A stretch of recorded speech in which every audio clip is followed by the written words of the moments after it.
بسم اللہ الرحمن الرحیم۔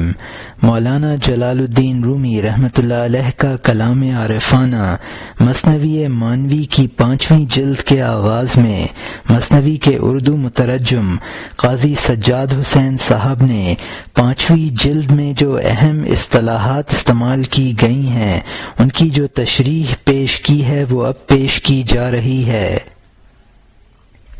دفتر پنجم سے متعلق بعض مباحث۔ پہلی اصطلاح نفس، اس کی 4 قسمیں ہیں: نفس امارہ، نفس لوامہ، نفس مطمئنہ اور نفس ملہمہ۔ نفس امارہ وہ ہے جو شہوتوں اور لذتوں کا طالب ہو، ان النفس الامارۃ بالسوء میں اسی کا بیان ہے۔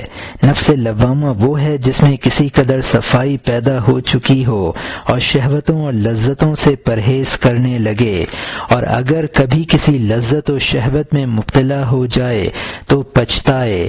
لا اقسم بیوم القیامہ ولا اقسم بالنفس اللوامہ میں اس کا ذکر ہے۔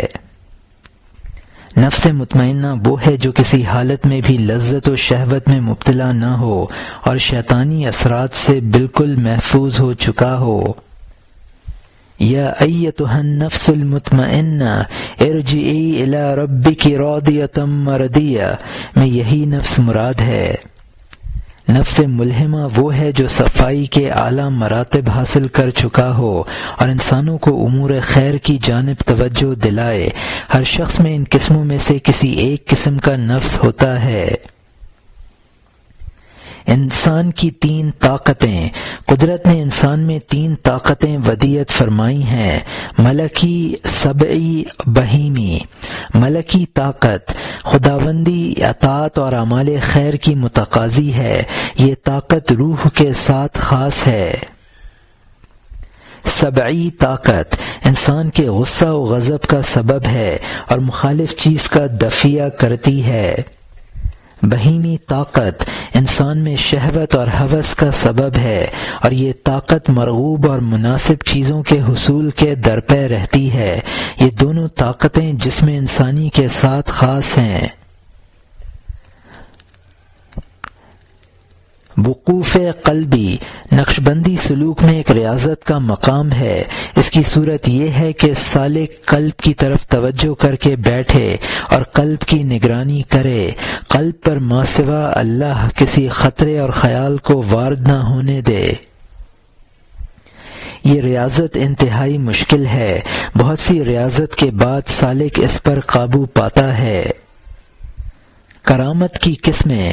بزرگوں سے جو کرامتیں صادر ہوتی ہیں ان کی 2 قسمیں ہیں: کرامت حسی اور کرامت مانوی۔ حسی کرامت یہ ہے کہ کسی حسی اور ظاہری امر میں بزرگ سے کوئی بات دستور کے خلاف ظاہر ہو، مثلا بزرگ کو کسی کے دل کی بات کا معلوم ہو جانا، آنے والی بات کا معلوم ہو جانا، توجہ ڈال کر بےتاب بنا دینا، پانی کی سطح پر چلنا۔ ان کرامات سے عوام زیادہ متاثر ہوتے ہیں، لیکن یہ کرامتیں حیض الاولیاء کہلاتی ہیں اور یہ ہمیشہ قائم نہیں رہتی ہیں۔ مانوی کرامت دین پر استقامت، بری عادتوں سے پاکی، خیر کی طرف سبقت، فرائض و واجبات کی بروقت ادائیگی، یہ مانوی کرامتیں ہیں۔ دراصل فضیلت یہی ہے، یہی اہل اللہ اور فرشتوں کی صفات ہیں۔ فیض اقدس، فیض مقدس، حضرت حق تعالی کی جانب سے مخلوق کو جو فیض پہنچتا ہے اس کی 2 قسمیں ہیں۔ فیض اقدس وہ فیض ہے جو حق تعالی کی جانب سے اعیان ثابتہ کو پہنچتا ہے، یہ فیض تعدد اور کثرت سے پاک ہے۔ فیض مقدس وہ فیض ہے جو اعیان ثابتہ سے ارواح کو روح کی قابلیت اور استعداد کے مطابق پہنچتا ہے، اس میں تنوع اور تکثر ہے۔ ان دونوں کی مثال اس طرح سمجھ لی جائے کہ سورج کا نور مختلف رنگ کے آئینوں پر پڑتا ہے اور پھر آئینوں کے ذریعے مختلف قسم کا نور انسان پر پڑے۔ سورج کا جو نور آئینوں پر پڑا وہ فیض اقدس کی مثال ہے، اور جو آئینوں کے ذریعے انسانوں پر پڑا وہ فیض مقدس کی مثال ہے۔ معیت حق، مولانا بحر العلوم رحمۃ اللہ علیہ نے فرمایا ہے کہ مخلوق کے ساتھ اللہ تعالی کی معیت دو طرح کی ہے۔ معیت عامہ یعنی حق تعالی کی یہ معیت تمام مخلوق کے ساتھ ہے، خواہ وہ مومن ہو یا کافر۔ وَهُوَ مَعَكُمْ أَيْنَمَا كُنْتُمْ، وہ خدا تمہارے ساتھ ہے تم جہاں کہیں بھی ہو۔ اس معیت کا مطلب یہ ہے کہ تمام مخلوق محض وجود باری تعالی کے شیون ہیں، اور یہ موجودات حق تعالی کے وجود کے ذریعے موجود ہیں۔ معیت خاصہ، یہ معیت صالحین اور عارفین کو حاصل ہوتی ہے، اور یہ معیت ایسی ہے جیسے محبوب کی معیت محب کے ساتھ ہوتی ہے۔ اور حدیث المرء من احب، انسان اس کے ساتھ ہے جس سے اس کو محبت ہو، میں اسی کی طرف اشارہ ہے۔ علم باری تعالی، مولانا بحر العلوم رحمۃ اللہ علیہ نے فرمایا ہے حضرت حق تعالی کے علم کی دو قسمیں ہیں۔ ایک علم تو وہ ہے جو کائنات کے وجود سے قبل حضرت حق تعالی کو حاصل ہے، یہ علم جزا اور سزا کا مدار نہیں ہے۔ دوسرا علم وہ ہے جو موجودات کے وجود کے بعد ان سے متعلق ہوتا ہے، یہ جزا اور سزا کا مدار ہے۔ اس علم کے اعتبار سے نیک لوگ جزا کے اور برے لوگ سزا کے مستحق قرار دیے جاتے ہیں۔ الذی خلق الموت والحیات لیبلوکم ایکم احسن عملا، یعنی خدا وہ ہے جس نے موت اور زندگی پیدا کی تاکہ تمہیں آزمائے کون عمل کے اعتبار سے بہتر ہے۔ انسانی موت و حیات کی پیدائش اس کی پیدائش کے لیے ہے۔ اب جیسے اس کے افعال ہوں گے ان سے جو علم خداوندی متعلق ہوگا وہ جزا اور سزا کا مدار ہوگا۔ معجزہ رد الشمس، روایت ہے کہ حضور صلی اللہ علیہ وسلم کا سر مبارک حضرت علی رضی اللہ عنہ کی گود میں تھا اور آپ پر وحی نازل ہو رہی تھی۔ حضرت علی رضی اللہ عنہ نے عصر کی نماز نہ پڑھی تھی اور سورج غروب ہونے لگا۔ وحی کے ختم ہو جانے کے بعد حضرت علی رضی اللہ عنہ نے حضور سے صورتحال عرض کی تو حضور نے دعا فرمائی کہ اے خدا، اگر علی تیری اور تیرے رسول کی اطاعت میں تھا تو سورج کو واپس لوٹا دے۔ اس پر سورج واپس لوٹ آیا اور پہاڑ اور زمین پر دھوپ چمکنے لگی۔ اس حدیث کو محدثین نے سند کی کمزوری اور عقل کے خلاف ہونے کی وجہ سے ناقابل قبول قرار دیا ہے۔ عشرۂ مبشرہ، وہ 10 صحابہ جن کو حضور صلی اللہ علیہ وسلم نے ان کی زندگی ہی میں جنت کی بشارت دے دی تھی، یہ ہیں ابو بکر، عمر، عثمان، علی، زبیر، طلحہ، عبد الرحمن، ابو عبیدہ، سعد بن ابی وقاص، سعید بن زید رضی اللہ عنہم۔ ان کے علاوہ بعض دوسرے صحابہ بھی ہیں جن کو ان کی زندگی میں جنت کی بشارت ملی ہے، لیکن عشرۂ مبشرہ یہی 10 کہلاتے ہیں۔ حدیث لولاک، حضرت ابن عباس رضی اللہ عنہ نے روایت کیا ہے کہ حضور صلی اللہ علیہ وسلم نے فرمایا کہ میرے پاس جبرائیل علیہ السلام آئے اور کہا کہ آپ کے لیے فرمایا گیا ہے یا محمد لولاک لما خلقت الجنت ولولاک لما خلقت النار، اے محمد صلی اللہ علیہ وسلم، اگر تم نہ ہوتے تو میں جنت کو پیدا نہ کرتا، اور اگر تم نہ ہوتے تو میں دوزخ کو پیدا نہ کرتا۔ ایک دوسری روایت میں ہے لولاک ما خلقت الدنیا، اگر تم نہ ہوتے تو میں دنیا کو نہ پیدا کرتا۔ ان روایتوں کا مضمون اگرچہ صحیح ہے لیکن ملا علی قاری رحمۃ اللہ علیہ نے ان کو موضوعات میں شمار کیا ہے۔ عباس دبس یہ ایک بھکاری تھا جو بھیک مانگنے کے 70 طریقے جانتا تھا۔ فرضی طور پر ایسے دردناک انداز سے روتا تھا کہ لوگوں کو رلا دیتا تھا، پھر بھیک مانگتا تھا تو جھولی بھر لیتا تھا۔ اسی عباس کو بعض اہل لغت نے عباس سے دوست لکھا ہے اور بتایا ہے کہ چونکہ یہ دوست قبیلے کا تھا اس لیے اس کو عباس دوست کہا جاتا ہے۔ اصحاب فیل ابرہہ الاشرم یمن کے علاقے کا ایک عیسائی گورنر تھا۔ خانہ کعبہ ڈھانے کے لیے اس نے ہاتھیوں کا لشکر لے کر مکہ معظمہ پر چڑھائی کی، لیکن اپنے مقصد میں کامیاب نہ ہوا۔ قدرت نے اس پر پرندوں کا ایک جھلڑ مسلط کر دیا۔ ان پرندوں کی چونچوں اور پنجوں میں کنکریاں تھیں جو ان پرندوں نے ہاتھیوں کے لشکر پر برسا دیں اور پورا لشکر تباہ ہو گیا۔ سورہ الفیل میں اس کا ذکر کیا گیا ہے۔ قوم لوط علیہ السلام، اس قوم میں لڑکوں سے بدفعلی کی عادت تھی، اسی لیے اس بدفعلی کرنے والے کو لوطی کہا جاتا ہے۔ حضرت لوط علیہ السلام کی فہمائش پر جب یہ نہ مانے تو ان کی بستیاں الٹ دی گئیں اور ان پر پتھر برسے جن سے وہ سب تباہ ہو گئے۔ اہل انطاکیہ، حضرت مسیح علیہ السلام نے اپنے 2 حواری انطاکیہ کے باشندوں کے پاس بھیجے۔ یہ لوگ بت پرست تھے۔ ان دونوں حواریوں نے بت پرستی کے خلاف لوگوں کو دعوت دی تو حبیب نجار ان کے ہاتھ پر ایمان لے آئے۔ انطاکیہ کے بادشاہ کو جب یہ معلوم ہوا کہ یہ دونوں حواری بت پرستی کے خلاف لوگوں کو ابھارتے ہیں تو اس نے ان دونوں کو قید کر دیا۔ حضرت مسیح علیہ السلام کو جب ان کی حالت کا علم ہوا تو انہوں نے اپنے بڑے حواری شمعون کو روانہ کیا۔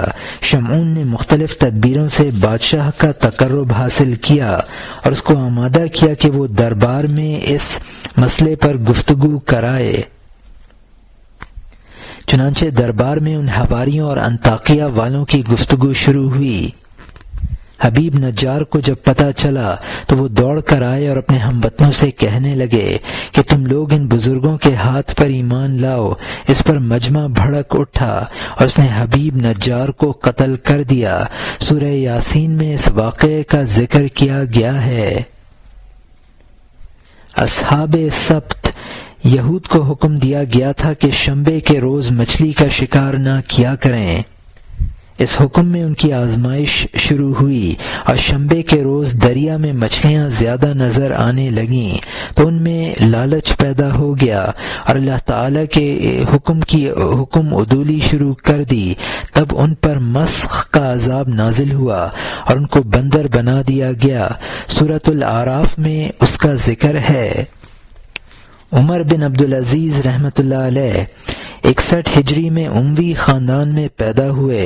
99 ہجری میں آپ کو خلیفہ مقرر کیا گیا۔ اس قدر نیک اور دیندار پابند شرع تھے کہ ان کو علماء نے خلفائے راشدین میں شمار کیا ہے۔ چنانچہ سفیان ثوری رحمۃ اللہ علیہ خلفائے راشدین کی تعداد 5 مانتے ہیں۔ آغاز خلافت سے پہلے ان کی ذاتی آمدنی 40,000 دینار سالانہ تھی، لیکن خلافت کے دور میں آپ نے اس کو بہت کم کر دیا تھا اور انتقال کے وقت کل آمدنی 400 دینار رہ گئی تھی۔ مرض الموت کی حالت میں کسی شخص نے آپ کو میلی قمیص پہنے ہوئے دیکھا تو آپ کے گھر والوں سے کہا کہ آپ کو نئی قمیص پہنا دیں۔ جواب ملا کہ آپ کے پاس صرف یہی ایک قمیص ہے جو پہنے ہوئے ہیں۔ ایک شب کا واقعہ ہے کہ آپ چراغ جلائے ہوئے بیت المال کا حساب کتاب کر رہے تھے۔ اسی اثنا میں آپ کا غلام آیا اور کچھ گھریلو باتیں کرنے لگا۔ آپ نے فوراً بیت المال کا چراغ بجھا دیا اور یہ گوارا نہ کیا کہ بیت المال کا چراغ ذاتی معاملے میں کام آئے۔ 101 ہجری میں آپ کی وفات ہوئی ہے۔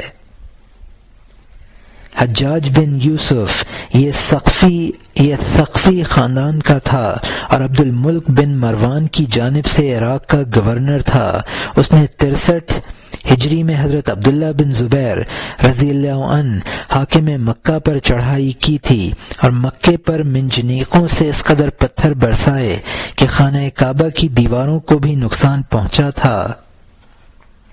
اس نے سینکڑوں صحابہ کو قتل کرایا ہے۔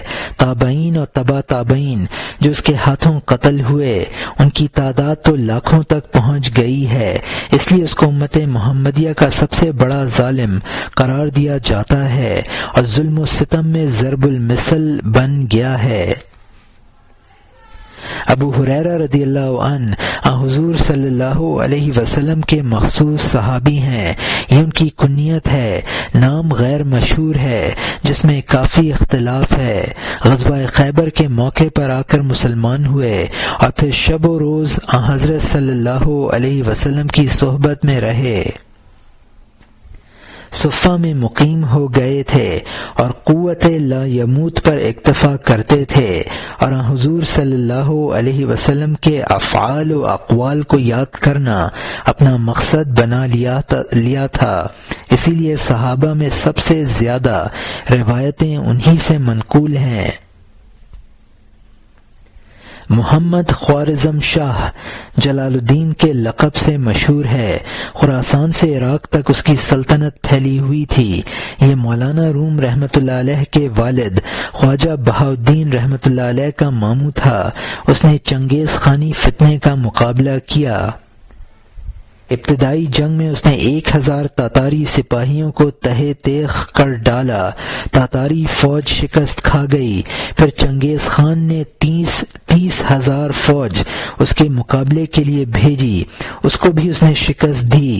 تب چنگیز خان خود ایک بھاری فوج لے کر حملہ آور ہوا۔ اس وقت اس کی فوج کا ایک بڑا حصہ ہرات کی مہم پر تھا۔ مجبوراً اس کو غزنین کی طرف پسپا ہونا پڑا۔ وہاں سے وہ ہندوستان آنا چاہتا تھا کہ 618 ہجری میں دریائے سندھ کے کنارے پر پھر تاتاری فوج سے مقابلہ کرنا پڑا، اور اس قدر بہادری اور بے جگری سے اس سے لڑا کہ تاریخ میں اس کی مثال نہیں ہے۔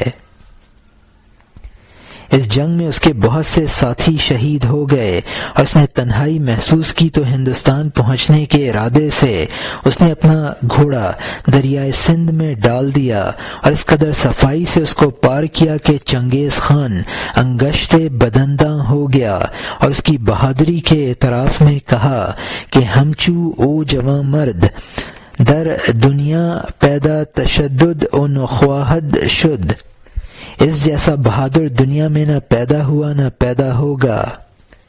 ہندوستان پہنچ کر اس کو پھر اپنی حالت کو سنبھالا اور آذربائیجان کی طرف چلا گیا۔ وہاں رات کو سوتے ہوئے کسی مغل کے ہاتھ سے شہید ہو گیا۔ روح کی حقیقت شریعت نے واضح نہیں کی ہے اور اس کی صحیح حقیقت کا علم صرف خدا ہی کو ہے، پھر بھی جمہور علماء نے اس کی جو حقیقت بیان کی ہے وہ یہ ہے کہ روح ایک نورانی لطیف جسم ہے جو انسان کے جسم میں اسی طرح جاری و ساری ہے جیسا کہ پانی گلاب میں اور تیل تلوں میں اور آگ کوئلے میں۔ جب تک وہ لطیف جسم انسان کے جسم میں ساری اور جاری ہے انسان کا جسم زندہ ہے، اور جس وقت یہ لطیف جسم اس کثیف جسم سے جدا ہو جاتا ہے تو یہ کثیف جسم مردہ ہو جاتا ہے۔ روح کی شکل بالکل وہی ہے جو اس جسم کثیف کی شکل ہے۔ جس طرح اس کثیف جسم کی آنکھ، ناک، ہاتھ، پاؤں ہیں، اسی طرح روح کے بھی یہ اعضاء ہیں۔ اصل انسان روح ہے اور یہ کثیف جسم اس کے لیے بمنزلہ لباس کے ہے۔ جسمانی ہاتھ روح کے ہاتھ کے لیے بمنزلہ آستین کے ہے، اور کثیف جسم کی ٹانگیں روح کی ٹانگوں کے لیے بمنزلہ پجامہ کے ہیں، اور چہرے اس کے چہرے کے لیے بمنزلہ نقاب کے ہے۔ استدراج سنت اللہ اور عام طریقے کے خلاف کسی واقعے کا ظاہر ہونا، مثلاً ہوا میں اڑنا، پانی پر چلنا، یہ نبی سے بھی صادر ہوتا ہے اور ولی سے بھی اور کافر سے بھی۔ اس طرح کا واقعہ اگر نبی سے صادر ہو تو اس کو معجزہ کہا جاتا ہے، جیسا کہ آن حضور کا جسمانی طریقے پر آسمانوں کی سیر کرنا وغیرہ۔ اور اگر ولی سے صادر ہو تو اس کو کرامت کہا جاتا ہے، اور اگر کسی کافر سے ایسی چیز کا صدور ہو تو اس کو استدراج کہتے ہیں۔ نحس اکبر و سعد اکبر، نحس اکبر ذیل ستارے کو اور سعد اکبر مشتری ستارے کو کہا جاتا ہے۔ منجمین کے خیال میں یہ دونوں ستارے نحوست اور سعادت میں بہت بڑھے ہوئے ہیں، اور زمین کے خیر و شر میں ان کے اثرات سب سے زیادہ پڑتے ہیں۔ مولانا روم رحمۃ اللہ علیہ اپنے کلام میں ستاروں کے مؤثر ہونے کا ذکر کرتے ہیں، لیکن اسلامی عقیدے کے اعتبار سے ان ستاروں میں کوئی ذاتی تاثیر نہیں ہے، ہر چیز میں حقیقتاً خدا ہی مؤثر ہے۔ سجاد حسین دہلی 23 محرم الحرام 1397 ہجری 3 جنوری 1978 عیسوی، اور یہاں 5ویں جلد کا ابتدائیہ ختم ہوتا ہے۔